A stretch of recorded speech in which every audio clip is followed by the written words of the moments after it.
ഏറ്റവും പ്രധാനപ്പെട്ട വഴിപാട്. താന്ത്രിക വിധി പ്രകാരമുള്ള പൂജയല്ല ഇവിടെ നടക്കുന്നത്. എന്നുവെച്ചാൽ ബ്രാഹ്മണർ പൂജിക്കുന്ന ക്ഷേത്രമല്ല. ഒരു ഭക്തൻ ഇവിടെ വന്ന് മദ്യം കഴിച്ചിട്ട് പ്രാർത്ഥിച്ചിട്ട് പോകുന്നതിനൊന്നും നമുക്ക് യാതൊരു വിരോധങ്ങളുമില്ല. ഇവിടുത്തെ പൂജ വഴിപാടുകൾ അങ്ങനെയാണ്. പിന്നെ പുള്ളി അത് ഭക്തൻ അത് അതിൻ്റെ പുള്ളിക്ക് ഭക്തി വേണമെന്ന് മാത്രമേ ഉള്ളൂ. ഇവിടുത്തെ പൂജാരിമാരെല്ലാം മദ്യപിക്കാറ് ഉണ്ട്. അവരെന്നാൽ ഈ പൂജയുടെ ചടങ്ങുകൾ കഴിഞ്ഞതിന് സർവ്വ ചടങ്ങുകൾ കഴിഞ്ഞ ശേഷം വൈകിട്ട് അവർ തന്നെ സ്വന്തമായിട്ട് പൂജിക്കുക.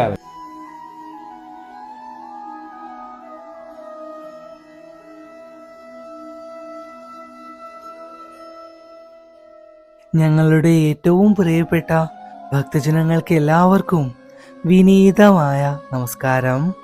ഹരേ കൃഷ്ണ. നമ്മുടെ ഇന്നത്തെ ക്ഷേത്രയാത്ര കൊല്ലം ജില്ലയിൽ സ്ഥിതി ചെയ്യുന്ന കേരളത്തിലെ തന്നെ ഏക ദുര്യോധന ക്ഷേത്രമായ മലനട ക്ഷേത്രത്തിലേക്കാണ്. എന്താ പറയാ, ഒരുപാട് പ്രത്യേകതകൾ നിറഞ്ഞു നിൽക്കുന്ന ക്ഷേത്രമാണ് കൊല്ലം ജില്ലയിൽ സ്ഥിതി ചെയ്യുന്ന മലനട ക്ഷേത്രം. അതിപ്പോൾ വഴിപാട് കാര്യങ്ങളിലായാലും പൂജാവിധികളിലായാലും മറ്റുള്ള ക്ഷേത്രങ്ങളിൽ നിന്നും തീർത്തും വിഭിന്നമാണ്. ജാതി മതഭേദമന്യേ ആർക്കും ഏതൊരു ഭക്തനോ ഭക്തയ്ക്കോ ഇവിടെ വന്ന് പ്രാർത്ഥിക്കാവുന്നതാണ്. അതുമാത്രമല്ല, കള്ള് മദ്യം വഴിപാടായി കൊടുക്കുന്ന ഏക ക്ഷേത്രം. എന്തുകൊണ്ടാണ് ഇങ്ങനെയൊക്കെ സംഭവിക്കുന്നത്? ഇതെല്ലാം ഇവിടുത്തെ പ്രധാനപ്പെട്ട ആചാരങ്ങളിൽ ഒന്നായത് എങ്ങനെയാണ്? ഇതെല്ലാം നമുക്കൊന്ന് അറിയണ്ടേ? തീർച്ചയായും ഭക്തജനങ്ങൾ വീഡിയോ മുഴുവനായി തന്നെ കാണുക. പറയുന്ന ഓരോ കാര്യങ്ങളും ശ്രദ്ധിച്ച് തന്നെ കേട്ടുകൊള്ളുക. കൂടെ ചെറുതായൊന്ന് ലൈക്കും ചെയ്യാട്ടോ. എന്നിരുന്നാൽ മാത്രമേ ഇതുപോലുള്ള പുതിയ അറിവുകൾ കൂടുതൽ ഭക്തജനങ്ങളിലേക്ക് എത്തിച്ചേരുകയുള്ളൂ.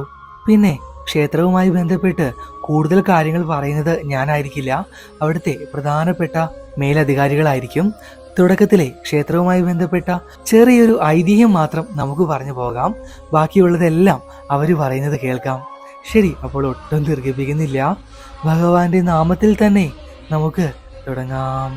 നമുക്കെല്ലാവർക്കും അറിയാം, മഹാഭാരതത്തിലെ ഏറ്റവും പ്രധാനപ്പെട്ട കഥാപാത്രങ്ങളിൽ ഒന്നാണ് ദുര്യോധനൻ.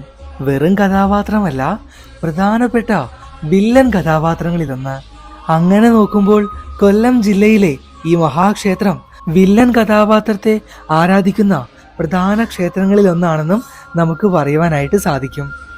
ദ്രാവിഡ ആചാരപ്രകാരമുള്ള കർമ്മങ്ങളും പൂജാവിധികളുമാണ് ഇവിടെ നടത്തുക. ഈ രീതിയിൽ കർമ്മങ്ങൾ നടത്തുന്ന കേരളത്തിലെ വിരളമായ ക്ഷേത്രങ്ങളിലൊന്നാണ് കൊല്ലം ജില്ലയിലെ ഈ ദുര്യോധന ക്ഷേത്രം. എങ്ങനെയാണ് അദ്ദേഹം മലനടയിൽ എത്തിപ്പെട്ടത്? അദ്ദേഹത്തിന് ശേഷം ഈ ക്ഷേത്രം ഉടലെടുക്കുകയും മദ്യം ഈ ക്ഷേത്രത്തിലെ പ്രധാനപ്പെട്ട വഴിപാടായി മാറുകയും ചെയ്തത് എങ്ങനെയാണ്? നമുക്ക് ചെറിയൊരു ഐതിഹ്യ കഥ കേൾക്കാം. വനവാസകാലത്ത് ദുര്യോധനൻ പാണ്ഡവരെ തിരക്കി മലനടയിൽ വരികയും പാണ്ഡവരെ അന്വേഷിച്ച് ദാഹിച്ചു വലഞ്ഞ് വിഷമിച്ച് ദുര്യോധനൻ അടുത്തുള്ള ഒരു വീട്ടിലേക്ക് കയറി ചെല്ലുകയും ചെയ്യുന്നു. ആ വീട്ടിലെ ഒരു സ്ത്രീ ദുര്യോധനന് ദാഹജലത്തിനു പകരം മദ്യമായിരുന്നു നൽകിയത്. മദ്യമെന്ന് പറയുമ്പോൾ ചെത്തുകളാണ് കേട്ടോ. ദാഹിച്ചു വലഞ്ഞെത്തിയ അദ്ദേഹം മറ്റൊന്നും ചിന്തിക്കാതെ ഈ മദ്യം വാങ്ങി പാനം ചെയ്യുകയാണ് ചെയ്തത്, അഥവാ സേവിക്കുകയാണ് ചെയ്തത്. ചെയ്തതിനു ശേഷം ദുര്യോധനന് മനസ്സിലായി ഇത് ദൈവീക കുടുംബമാണെന്ന്. അങ്ങനെ അദ്ദേഹം ഞാൻ ഈ ഒരു വെള്ളിയാഴ്ചയാണ്, അടുത്ത വെള്ളിയാഴ്ച ഞാനിവിടെ വന്നില്ല എങ്കിൽ എൻ്റെ അന്ത്യകർമ്മം നീ ചെയ്യണം എന്നും പറഞ്ഞാണ് അദ്ദേഹം ഇവിടെ നിന്ന് പോകുന്നത്. പിന്നെ ഇവിടുത്തെ പൂജകളും കാര്യങ്ങളും അതേ ദുര്യോധനൻ വന്ന കള്ളു കുടിച്ചതിൻ്റെ സംവിധാനത്തിൽ വെച്ചാണ് ഈ പൂജയും കാര്യങ്ങളും. അടുക്കും കള്ളുമാണ് ഇവിടുത്തെ പ്രധാന വഴിപാട്. അടുക്കെന്ന് പറഞ്ഞാൽ നമ്മുടെ വെറ്റില പാക്ക് പൊയില ചുണ്ണാമ്പ് ഇത്രയും സാധനം ഈ കള്ളു കുടിച്ചതിന് ശേഷം കള്ളിൻ്റെ കൂടെ നമ്മൾ ഇതാണ് വഴിപാടായിട്ട് വയ്ക്കുന്നത്. ഒരു പെരുവരുത്തി മലനടയുടെ പ്രത്യേകതകളെ കുറിച്ച് പറയാം. അതിലേറ്റവും പ്രധാനപ്പെട്ട പ്രത്യേകതയാണ് നട അടയ്ക്കത്തുമില്ല തുറക്കത്തുമില്ല. ഏത് ഭക്തർക്കും ഏത് മതവിശ്വാസികൾക്കും ഏത് സമയത്തും വന്ന് ആരാധന നടത്താൻ കഴിയുന്ന ക്ഷേത്രസങ്കല്പമല്ല മലനട. നാളിന് പ്രാധാന്യമില്ല, സമയത്തിന് പ്രാധാന്യമില്ല, രാഹുകാലമില്ല, ഗുളികകാലമില്ല. അത് രണ്ടാമത്തെ പ്രത്യേകത. ഇവിടുത്തെ ഏറ്റവും പ്രധാനപ്പെട്ട ദിവസം വെള്ളിയാഴ്ച ദിവസം. പിന്നെ താന്ത്രിക വിധി പ്രകാരമുള്ള പൂജയല്ല ഇവിടെ നടക്കുന്നത്. എന്നുവെച്ചാൽ ബ്രാഹ്മണർ പൂജിക്കുന്ന ക്ഷേത്രമല്ല. ദ്രാവിഡ ആചാരപ്രകാരമുള്ള പൂജകളും പൂജാവിധികളും പ്രകൃതിയും പ്രകൃതിയോടെയാണ് ഇണങ്ങിച്ചേർന്നുള്ള പൂജകളും പൂജാവിധികളുമാണ് ഇവിടെ നടത്തുന്നത്. മന്ത്രോച്ചാരണമില്ല, വിളിച്ചപേക്ഷിച്ച് കാര്യങ്ങൾ പറയുന്നതാണ് പൂജാക്രമം. പ്രധാനപ്പെട്ട വഴിപാടുകൾ എന്തൊക്കെയാണ്? പ്രധാന നേർച്ചകൾ, ഏറ്റവും പ്രധാനപ്പെട്ട നേർച്ച വെറ്റില അടുക്ക്. അതിന് അടുക്കെന്നും പറയും, താമ്പൂലെന്നും പറയും. രണ്ടാമത് കലശം, കള്ള്, കോഴി, കാള, ജീവനുള്ള ആട്, ഇതൊക്കെയാണ് പ്രധാന നേർച്ച സാധനങ്ങൾ. നമുക്ക് എന്ത് മദ്യം കൊണ്ട് സമർപ്പിക്കാൻ പറ്റുമോ? അത് ഭക്തന്റെ വിശ്വാസമായിട്ട് പ്രധാനപ്പെട്ട നേർച്ച സാധനമാണ് ഞാൻ പറഞ്ഞത്. വെറ്റിലടുക്കും കലശവും എന്ന് വെച്ചാൽ കള്ള്, ഇത് രണ്ടുമാണ്. പിന്നെ ഭക്തർ അവരുടെ ഇഷ്ടപ്രകാരം ഇഷ്ടമുള്ള മദ്യങ്ങളൂടെ കൊണ്ട് നേർച്ച നടക്കി സമർപ്പിക്കാറുണ്ട്. മുറുക്കാനും അടുക്കും കള്ളുമാണ് പ്രധാന നേർച്ച സാധനം. മദ്യം പിന്നെ ഭക്തർ അവരുടെ വിശ്വാസം അനുസരിച്ച് കൊണ്ടുവരുന്നു, അതിവിടെ നേദിക്കുന്നു, അല്ലെങ്കിൽ പൂജിച്ചു കൊടുക്കുന്നു. തൃശ്ശൂർ പൂരം കഴിഞ്ഞാൽ അടുത്ത ക്ഷേത്രം എന്ന് വെച്ചാൽ തെക്കൻ കേരളത്തിലെ അല്ലെങ്കിൽ കേരളത്തിൽ തന്നെ ഏറ്റവും വലിയ ക്ഷേത്രമാണ്. ഉത്സവത്തിന് ആളുകൾ വരുന്ന അല്ലെങ്കിൽ ഭക്തർ വരുന്ന ക്ഷേത്രമാണ്. ഈ കഴിഞ്ഞ ഉത്സവത്തിന് പോലും 65 ലക്ഷം ജനങ്ങളാണ് വന്നത്. പിന്നെ ഇവിടെ അന്വേഷിച്ചപ്പോൾ അറിയാനിട്ടിടയായി, ഇവിടെ പൂജാരിക്ക് ആ പേരല്ല, ഇവിടുത്തെ പൂജാരിമാരെന്ന് പറഞ്ഞാൽ ഊരാളി എന്നാണ് വിളിക്കുന്നത്. ഊരാളി എന്ന് വെച്ച് കഴിഞ്ഞാൽ പണ്ട് ഈ ഊരാളി എന്ന് പറയുന്നതിൻ്റെ മീനിങ് എന്ന് പറഞ്ഞു കഴിഞ്ഞാൽ ഈ ഊരിൻ്റെ അധിപൻ എന്ന് പറഞ്ഞാൽ ഈ 7 കരയിലെയും അധിപൻ പുള്ളിയായിരിക്കും. പണ്ട് രാജാവെന്ന് പറയുന്ന പോലെ ഇപ്പോൾ ഇത്രയും ഭാഗത്ത് ഇപ്പോൾ ഈ ഊരിൻ്റെ അധിപനാണ് ഊരാളി. അങ്ങനെ അതിനാണ് ഊരാളി എന്ന് വിളിക്കുന്നതിൻ്റെ കാര്യം. ഇവിടെ പ്രത്യേകം എന്ന് പറഞ്ഞാൽ ഈ കുറവ സമുദായമാണ് ഇതിൻ്റെ പൂജ കാര്യങ്ങളെല്ലാം ചെയ്യുന്നത്, കുറവ സമുദായത്തിൽ. പിന്നെ മറ്റുള്ള ക്ഷേത്രങ്ങളിൽ നിന്ന് വ്യത്യസ്തമായിട്ട് അറിയാനായിട്ടൊരു കാര്യം, നമുക്ക് മാംസാഹാരങ്ങൾ കഴിച്ചിട്ടും ക്ഷേത്രത്തിൽ വന്ന് തൊഴാനൊക്കെ സാധിക്കും. ക്ഷേത്രത്തിൽ മാംസാഹാരങ്ങൾ പറഞ്ഞാൽ ഇവിടെ ഈ കോഴി ആടുമൊക്കെയല്ല നേർച്ച വരുന്നത്. ഇവിടെ അങ്ങനെ എല്ലാ ക്ഷേത്രത്തിലും യഥാർത്ഥത്തിൽ കയറിക്കൂടാ. പക്ഷേ ഈ ദേവന് മാംസം കഴിച്ചെന്ന് പറഞ്ഞാൽ ബീഫും കാര്യങ്ങളൊന്നും കഴിച്ചിട്ടൊന്നും ആരും കയറുന്നതായിട്ടൊന്നും ആരും പറഞ്ഞിട്ടില്ല. പക്ഷേ ഈ കോഴി ഇവിടുത്തെ വഴിപാട് എന്ന് പറഞ്ഞാൽ കോഴി ഞങ്ങളുടെ ഒരുപെട്ട കുടുംബങ്ങളിലെല്ലാം ഈ കോഴി ഇറച്ചി വേവിച്ച് വെച്ചിട്ട് ഇതിൻ്റെ കൂടെ കള്ളൂടെ വെച്ചാൽ പൂജിക്കുന്നത്. ഒരുപാട് വീട്ടുകളിൽ അത് പണ്ട് തൊട്ടേ തുടർന്ന് വന്നതാണ്. മുൻകാലങ്ങളിലെ പ്രായമുള്ളവർ ചെയ്തു വന്നത് കണ്ടല്ലേ അടുത്ത തലമുറകളും പഠിക്കുന്നു. ഈ കോഴി ഇറച്ചി ഇവിടെ നിന്ന് കോഴി നിലവാലും പിടിച്ചുകൊണ്ട് പോയിട്ട് ഇത് കൊണ്ടുവന്ന് വിളമ്പി വെച്ച് ഇതിൻ്റെ കൂടെ കള്ളൂടെ വെച്ചാണ് ദേവന് പൂജിക്കുന്നത്. നമ്മുടെ എന്താഗ്രഹം പറയുന്നു ആ കാര്യങ്ങൾ പറഞ്ഞ് സമർപ്പിച്ചു കഴിഞ്ഞാൽ ആ കാര്യങ്ങൾ നടക്കും. തീർച്ചയായിട്ടും. ഇത് ഈ കള്ളെന്ന് പറയുമ്പോൾ എന്താ, മദ്യം, അങ്ങനെ മദ്യമാണ് പ്രധാനപ്പെട്ട ഏറ്റവും പ്രധാനപ്പെട്ട വഴിപാട്. ഇത്ര അളവെന്ന് അങ്ങനെയുണ്ടോ? അങ്ങനൊന്നുമില്ല. നമ്മൾ ഏത് കാര്യം പറഞ്ഞ് വിശ്വസിക്കുന്നു അതിന് നമ്മൾ മദ്യം വാങ്ങിച്ചു കൊടുക്കാം, അല്ലെങ്കിൽ കള്ള് വാങ്ങിച്ചു കൊടുക്കാം. നമുക്കിടെ കാര്യം സാധിച്ചു തരണമെന്ന് പറയുമ്പോൾ ആ കാര്യങ്ങൾ സാധിക്കുന്നത് ഒരു അമ്പലം. അമ്മയുടെ ജീവിതത്തിൽ അങ്ങനെ എന്തെങ്കിലും ഉണ്ടായിട്ടുണ്ടോ? എനിക്ക് നല്ല അനുഭവങ്ങൾ ഉണ്ടായിട്ടുണ്ട്. ഞാൻ എൻ്റെ ഏറ്റവും പ്രധാനപ്പെട്ട വഴിപാടുകൾ നടത്താൻ ആഗ്രഹിക്കുമ്പോൾ ആ കാര്യങ്ങളെല്ലാം സാധിച്ചു തന്നിട്ടുണ്ട്.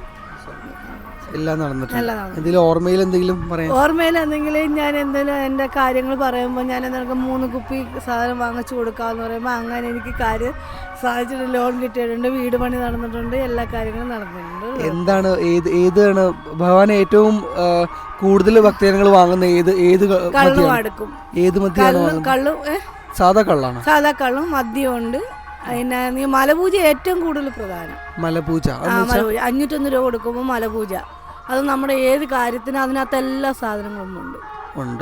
കരിപ്പൊട്ടിയുണ്ട്, പിന്നെ എണ്ണാത്തിരി, കർപ്പൂരം, നാളികേരം, പിന്നെ കരിപ്പൊട്ടി, അതിനകത്ത് സാധനങ്ങളെല്ലാം പൂജയിൽ അതിനകത്തുണ്ട്. അത് നടത്തി കഴിയുമ്പോൾ നമ്മുടെ 3 വലത്ത് വെച്ച് കഴിയുമ്പോൾ നമ്മുടെ ആഗ്രഹം ഏത് കാര്യം പറയുന്നു അത് നടന്നിരിക്കും.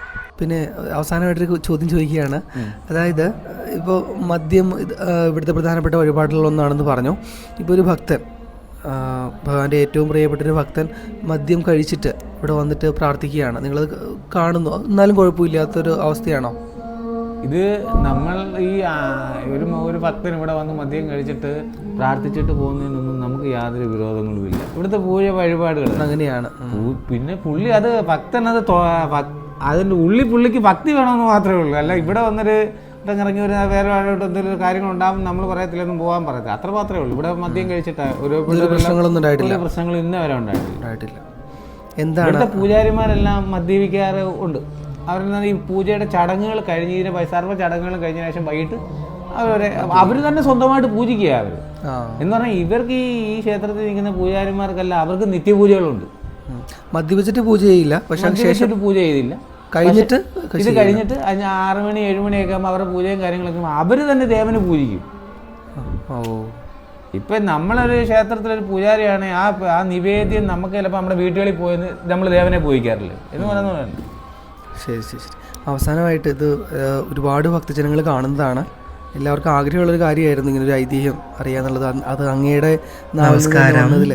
എന്താണ് കൊല്ലം ജില്ലയിൽ സ്ഥിതി ചെയ്യുന്ന കേരളത്തിലെ തന്നെ ഏക ദുര്യോധന ക്ഷേത്രമായ മലനട ക്ഷേത്രത്തെക്കുറിച്ചുള്ള ഓരോ അറിവുകളും വ്യത്യസ്തമായ ഓരോ വഴിപാട് പൂജാക്രമങ്ങളും കേട്ട് കഴിഞ്ഞപ്പോൾ ഞങ്ങളുടെ ഭക്തജനങ്ങൾക്ക് തോന്നിയത്, നിങ്ങൾക്ക് തോന്നിയ കാര്യങ്ങൾ, ആശ്ചര്യപ്പെടുത്തുന്ന കാര്യങ്ങൾ, അത് എന്തൊക്കെ തന്നെയായാലും തീർച്ചയായും താഴെ കമന്റിൽ എഴുതുവാൻ മറക്കരുത്, മടിക്കരുത്. ഇനിയും ഒരുപാട് വ്യത്യസ്തമാർന്ന ക്ഷേത്രയാത്രകൾ ചെയ്യുവാൻ ഭഗവാൻ അനുഗ്രഹിക്കട്ടെ എന്ന് ഈ വേളയിൽ പ്രാർത്ഥിക്കുന്നു. പിന്നെ ഇന്നത്തെ ഈ വീഡിയോ അത്രമേൽ സന്തോഷത്തോടു കൂടി സ്പോൺസർ ചെയ്തിട്ടുള്ളത് എറണാകുളം ജില്ലയിലെ തൃപ്പൂണിത്തുറയിൽ നിന്നും മായ എന്ന നാമധേയത്തിലുള്ള ഒരമ്മയും കുടുംബവുമാണ്. ഞങ്ങളുടെ നാട്ടിൽ നിന്നും ഏകദേശം 180ഓളം കിലോമീറ്റർ ഉണ്ട് ഈ ക്ഷേത്രത്തിലേക്ക്. മായാമ്മയും കുടുംബവും പറയുണ്ടായി ഈ ക്ഷേത്രയാത്ര നടത്തണമെന്നും ഭക്തജനങ്ങൾ ഓരോരുത്തരിലേക്കും ഈ അറിവുകളെല്ലാം എത്തിക്കണമെന്നും. അതിൽ പ്രകാരമാണ് ഞങ്ങൾക്ക് മലനട ക്ഷേത്രത്തിലേക്കുള്ള യാത്ര നടത്തുവാനായി സാധിച്ചത്. ആ വലിയ മനസ്സിന് നന്ദി. ഭഗവാൻ എന്നും മായമ്മയുടെയും കുടുംബത്തിൻ്റെയും കൂടെ ഉണ്ടാകട്ടെ എന്ന് ഈ വേളയിൽ പ്രാർത്ഥിക്കുകയാണ്. എങ്കിലും എൻ്റെ കൃഷ്ണ എന്ന നാമധേയത്തിലുള്ള ഈ യൂട്യൂബ് ചാനലിലേക്ക്, നമ്മുടെ കുടുംബത്തിലേക്ക് ആദ്യമായിട്ടാണ് നിങ്ങൾ വന്നിട്ടുള്ളത് എങ്കിൽ, വീഡിയോകൾ ഓരോന്നും കാണുന്നത് എങ്കിൽ തീർച്ചയായും ചാനൽ സബ്സ്ക്രൈബ് ചെയ്യുക. കാണുന്ന വീഡിയോകൾ ചെറുതായി ഒന്ന് ലൈക്കും ചെയ്യാട്ടോ. അതിനൊരു മടിയും കാണിക്കേണ്ട. നമുക്ക് 15,000ഓളം ഭക്തജനങ്ങളടങ്ങിയ ഒരു വാട്സപ്പ് കൂട്ടായ്മയുണ്ട്. ഭഗവാനുമായി ബന്ധപ്പെട്ട ക്ഷേത്ര ഐതിഹ്യങ്ങളുമായി ബന്ധപ്പെട്ട അറിവുകളാണ് ഭൂരിഭാഗവും അതിൽ വരിക, മറ്റൊന്നുമില്ല. നിങ്ങൾക്കും ജോയിൻ ചെയ്യണമെന്ന് താല്പര്യമുണ്ടെങ്കിൽ തീർച്ചയായും താഴെ കാണുന്ന നമ്പറിലേക്ക് ഒരു മെസ്സേജ് അയച്ചു കൊടുക്കുക. അത്രമേൽ സന്തോഷത്തോടു കൂടി ഓരോ ഭക്തജനങ്ങളെയും നമ്മുടെ എങ്കിലും എൻ്റെ കൃഷ്ണ വാട്സപ്പ് കൂട്ടായ്മയിലേക്ക് ചേർക്കുന്നതായിരിക്കും. അവസാനമായി പറയുവാനുള്ളത് ഭഗവാൻ ഏറ്റവും പ്രിയപ്പെട്ട മഞ്ചാടി കുരുക്കളെ പറ്റിയാണ്. ഇത്രയും നാൾ മഞ്ചാടി കുരുക്കൾ സ്റ്റോക്കിലായിരുന്നു, ഇപ്പോൾ ലഭ്യമാണ്, അവൈലബിൾ ആണ്.